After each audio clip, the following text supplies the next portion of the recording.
c'est la pureté du cœur. Veuillez l'écrire, s'il vous plaît. La pureté du cœur. Ce ne sont pas les genres de messages que l'on entend facilement dans le corps du Christ. Encore une fois, malheureusement, la pureté du cœur. Matthieu chapitre 5, le verset 8. Il y a une bénédiction puissante qui est liée, selon l'Écriture, à la pureté du cœur. Matthieu 5, verset 8. Permettez-moi de le retrouver ici. Matthieu 5 et le verset 8. Il dit, « Heureux ceux qui ont le cœur pur, car ils verront Dieu. » Très puissante écriture. Il n'a pas dit « Heureux sont les croyants ». Il n'a pas dit « Heureux sont ceux qui jeûnent ».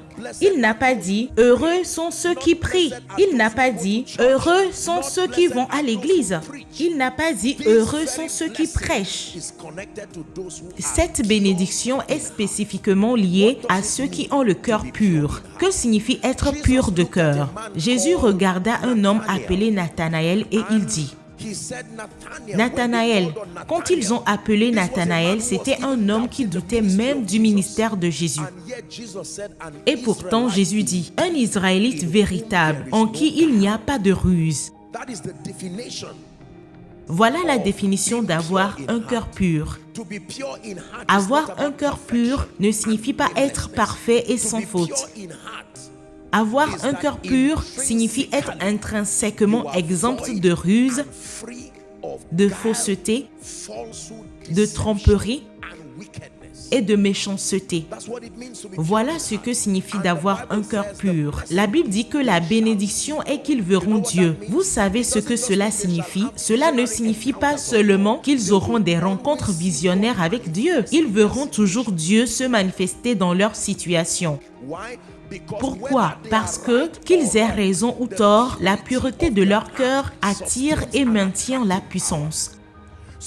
Ainsi, vous pouvez trouver des personnes qui ont des erreurs doctrinales dans leur quête de leurs objectifs. Et pourtant, Dieu semble se manifester dans leur vie parce qu'il y a une bénédiction pour ceux qui ont un cœur pur.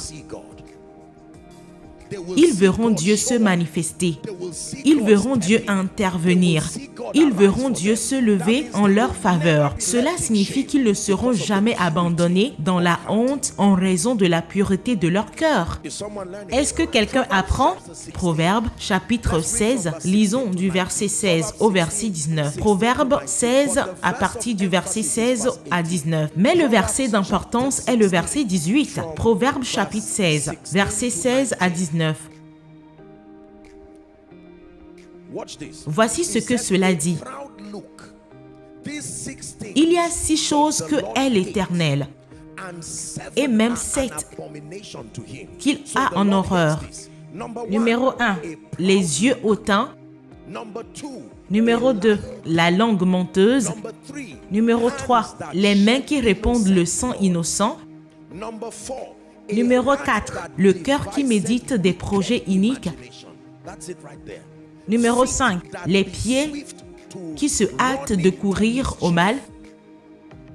Verset 19, le témoin menteur qui dit des mensonges et celui qui sème des querelles entre frères. Voilà les 6 choses que l'Éternel déteste personnellement. Revenons au verset 18. Il dit, un cœur qui médite des projets iniques, c'est un cœur qui n'est pas pur.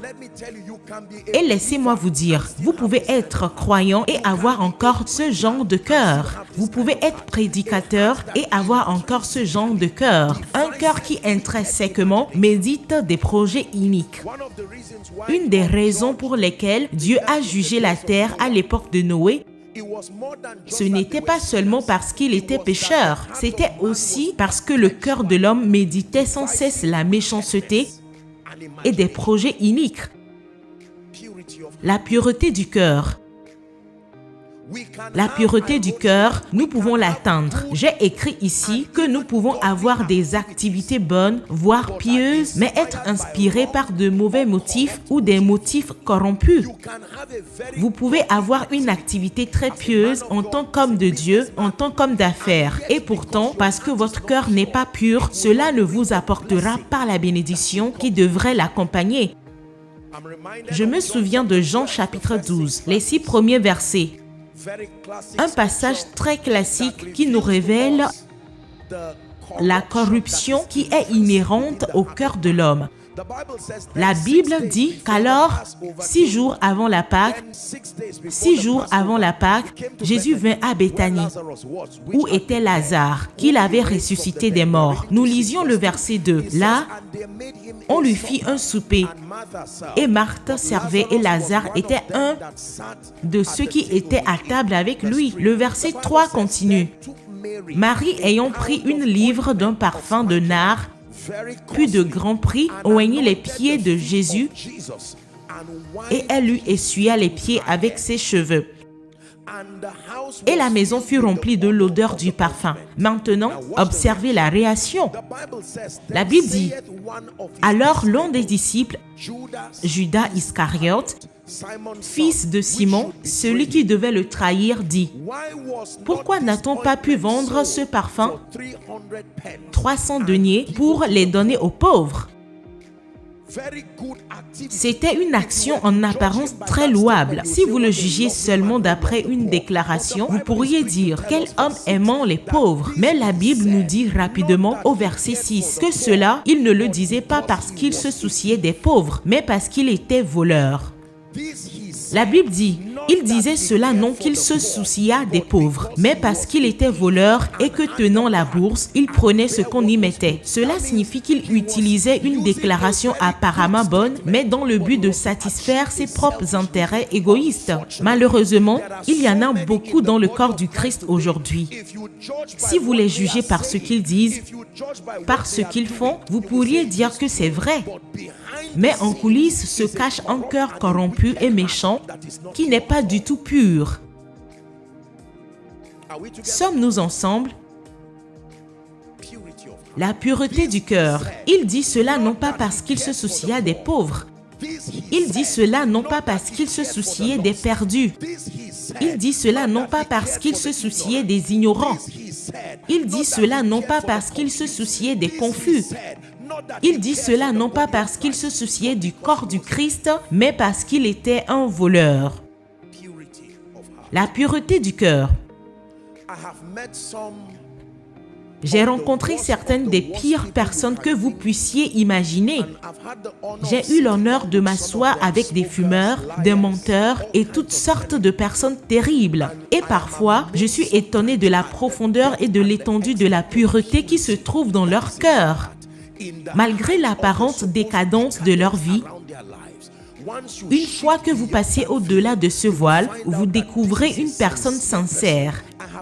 J'ai rencontré des adorateurs d'idoles. J'ai rencontré des personnes considérées comme méchantes et pourtant, quand vous vous asseyez avec elles et les examinez de plus près, vous les voyez même se repentir de leur vie.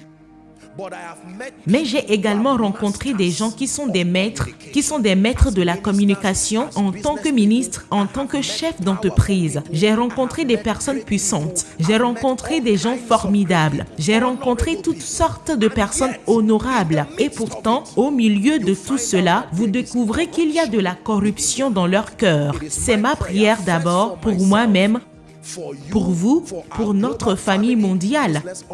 Faisons preuve d'honnêteté. Merci. Merci. Que Dieu vous bénisse pour votre présence, monsieur. Alléluia. Sommes-nous ensemble? Heureux sont ceux qui ont le cœur pur, car ils verront Dieu. Heureux sont ceux qui ont le cœur pur. Il y avait un groupe de personnes dans la Bible que Jésus rencontrait toujours, car bien qu'ils fussent pécheurs, ils avaient un cœur pur. Il rencontra la femme au puits. Il vit une femme au passé difficile, mais au-delà de cette couche, elle avait un cœur pur. Il rencontra Nicodème et vit qu'il avait un cœur pur. Cependant, il y avait quelques personnes qui assistaient toujours à ses croisades, toujours à ses programmes. Et pourtant, parce qu'ils n'avaient pas un cœur pur, ils ne recevaient jamais rien. Mon deuxième message à l'Église est que nous devons revenir à la pureté du cœur. Désirez sincèrement le bien de tous et le bien du corps. Écrivez ceci. Désirez sincèrement le bien de tous et le bien du corps. Désirez sincèrement le bien de tous et le bien du corps.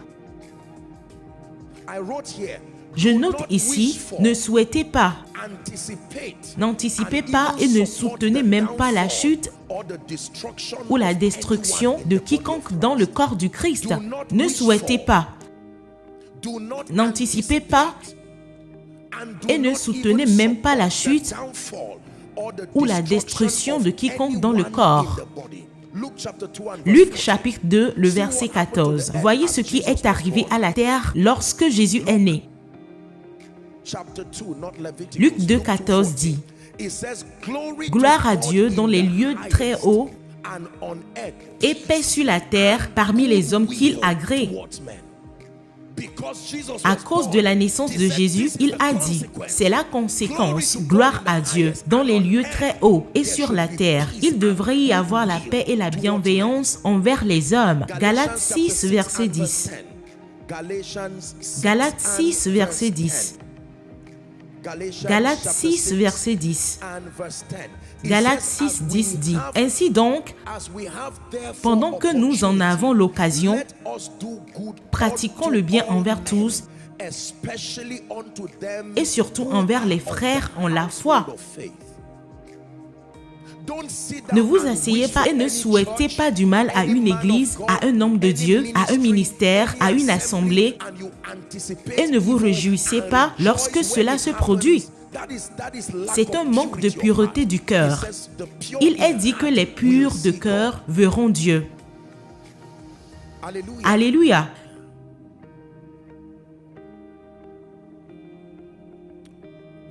Il fut un temps où Jésus envoya les disciples vers Jérusalem, mais on ne les reçut pas.